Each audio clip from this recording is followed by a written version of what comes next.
Maisha itu seperti bekal hidup, nafkah, harta, uang, termasuk juga keluarga, masuk kategori ini. Ya, usahanya akan diberkahi, kerjaannya akan diberkahi. Karena orang kalau kerja kemudian masih ngaji, dia tidak akan meninggalkan hak Allah Ta'ala. Karena Allah yang telah memberikan limpah rezeki dan kesempatan serta kemampuan untuk dia bekerja dan usaha, sehingga ibadahnya itu didasari oleh ilmu, dan pencarian ilmunya tujuannya untuk mensyukuri nikmat Allah Subhanahu wa Ta'ala dengan ibadahnya tersebut. Sehingga Rasulullah memperbanyak sujud, memperbanyak sholat sampai bengkak. Kata Sayyidah Aisyah, lima atas nama kata ya Rasulullah, kenapa engkau melakukan hal yang seperti ini ya Rasulullah? Kemudian Rasul menjawab, apala aku abdan syakura, apakah boleh aku menjadi hamba yang pandai bersyukur wahai Aisyah? Jadi Rasulullah ibadah itu ternyata tujuannya syukur. Lanjut kita juga sama, ini ngaji ini ibadah. Bagaimana mungkin ngaji sebagai ibadah? Bahkan ngaji ini adalah agama. Dari mana riwayatnya? Riwayatnya diantaranya dari Imam Ibnu Sirin. Di dalam Syarah Sahih Muslim dinukil tentang riwayat Imam Ibnu Sirin, termasuk juga dalam kitab-kitab yang lainnya. Kata Imam Ibnu Sirin, inna hadzal ilma dinun fanzuru amman ta'khuduna dinakum. Itu kalau kata Imam Ibnu Sirin, tabi'in. Imam Ibnu Sirin itu tabi'in. Inna hadzal ilma dinun, sesungguhnya ilmu ini adalah agama. Jadi ilmu itu agama. Karena bagaimana mungkin kita bisa mengerti agama tanpa ilmu? Bagaimana mungkin kita bisa mengamalkan syariat tanpa ilmu? Fanzuru amman ta'khuduna hadzal fanzuru amman ta'khuduna dinakum. Kalau riwayat Imam Ibnu Sirin beda dengan riwayat sahabat Abdullah bin Umar radhiyallahu anhu, nanti akan saya sebutkan juga. Fanzuru amman ta'khuduna dinakum, maka selektiflah kalian, kalau bahasa kerennya begitu. Maka perhatikanlah oleh kalian, bahasa umum orang biasa artinya begitu. Amman ta'khuduna dinakum, dari mana kalian mengambil agama kalian? Yakni mengambil ilmu.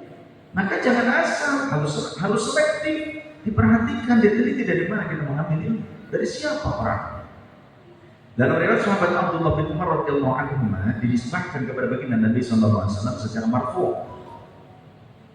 Kata Rasulullah, setidaknya ini adalah kalimat sahabat Abdullah bin Umar radhiyallahu anhu. Beliau menyatakan, inna hadzal ilma dinun was salata dinun. Was salata wawnya waw atau karena sebelumnya mansubun bi anna bi inna, maka berarti as-salata dinasabkan juga dengan lafaz inna. Wa alamatun nasbihi fathatun dhahiratun fi akhirih. Alamat nasabnya adalah fathah di akhir katanya.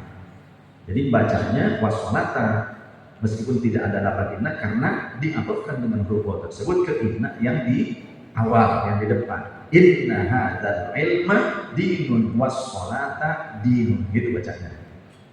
Sesungguhnya ilmu ini adalah agama, dan sholat juga agama. Mana buktinya sholat agama? Kan dalam riwayat lain itu, makanya kalau ngaji hadis itu jangan satu saja. Ini mengaji hadis satu kemudian kita beristinbat hukum, makanya banyak yang salah. Korelasi-korelasinya harus dikumpulkan. Yang satu bab termasuk ayat Al-Qur'annya. Ayat Al-Qur'an juga kita harus ngerti tentang masalah ilmu nasikh mansukh. Harus mengerti. Inna hadzal ilma dinun was salata dinun, sesungguhnya ilmu ini adalah agama, was salata dinun, dan salat juga agama. Mana korelasinya salat itu agama? Dalam riwayat hadis yang lain, as-salatu imaduddin, salat itu adalah tiangnya agama. Faman aqamaha faqad aqamat din, siapa orang yang telah menegakkan salat, menjaga salatnya, maka sesungguhnya dia telah menegakkan agama. Wa man tarakaha faqad hadanad din, dan siapa yang meninggalkan salat, sungguh dia telah meruntuhkan agamanya sendiri.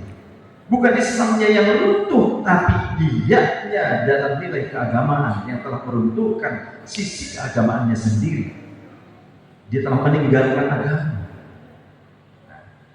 Kelanjutan hadisnya dari inna hadzal ilma dinun was salata dinun fanzuru amman ta'khuduna hadzal ilma, maka perhatikanlah oleh kalian dari mana kalian meraih ilmu, mengambil ilmu ini. Dari mana kalian mendapatkan ilmu? Karena ilmu ini adalah agama. Sebelum Rasulullah mengucapkan sholat sebagai agama, Terlebih dahulu Rasul menyebutkan ilmu adalah agama. Maksudnya apa? Keabsahan sholat pun ditopang, ditentukan oleh ilmu. Ngerti bagaimana syarat sahnya, wudhu yang benar seperti apa. Kemudian bab airnya kita harus mengerti tentang air yang sah, air yang suci, yang tahirun, mutahhirun seperti apa klasifikasinya. Ya, jadi ternyata ilmu ini berpengaruh untuk keabsahan sholat, sedangkan sholat menjadi penentu keabsahan keimanan atau keislaman seseorang. Karena sholat merupakan salah satu rukun Islam.